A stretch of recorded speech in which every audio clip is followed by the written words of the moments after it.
পরমেশ্বর পিতাকে ধন্যবাদ জানাই। মহান প্রভু যিশুর নাম থেকে প্রভু যিশুকে করে অসংখ্য লাখ লাখ ধন্যবাদ। আজকে কিছু ঈশ্বরের বাক্য নিয়ে আলোচনা করি। পিতা তুমি পরম আত্মা, পিতা তুমি পরম আত্মা, যিশু তুমি প্রেম দাতা।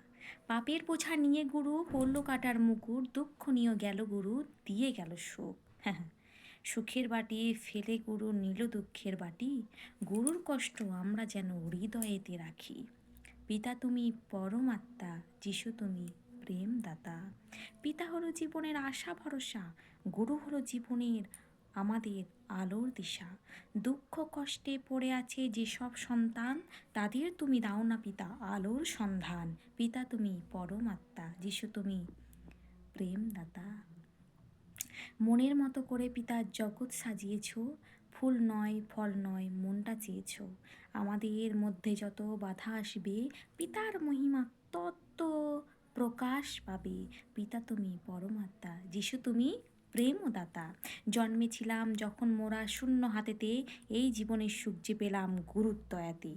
পিতা পিতা পিতা পিতা বললে শুধুই কিছুই হবে না, গরুর নামে চেয়েও পিতা কি দেয় দেখো না। পিতা তুমি পরমাত্মা, যিশু তুমি প্রেমদাতা। পিতা তুমি পরমাত্মা, যিশু তুমি প্রেমদাতা। ঈশ্বরের জয় হোক। পরমেশ্বর পিতার ধন্যবাদ হোক। মহান প্রভু যিশুর নাম থেকে প্রভু যিশুকে করে অসংখ্য লাখ লাখ ধন্যবাদ। আমি ঈশ্বরের নাম করি, আমি যিশুর নাম করি, মানে যে এই আমি আর আদার্স কিছু করতে পারবো না সেটা কখনোই নয়। ঈশ্বরের নাম করবো, সে আমি যাই করি না কেন, আমি ঈশ্বরের নামে যুক্ত, আমি ঈশ্বরের নাম করবো, আমি ঈশ্বরের সন্তান। তাই সেই মহান প্রভু যিশুর নাম থেকে চাইছি, আমেন।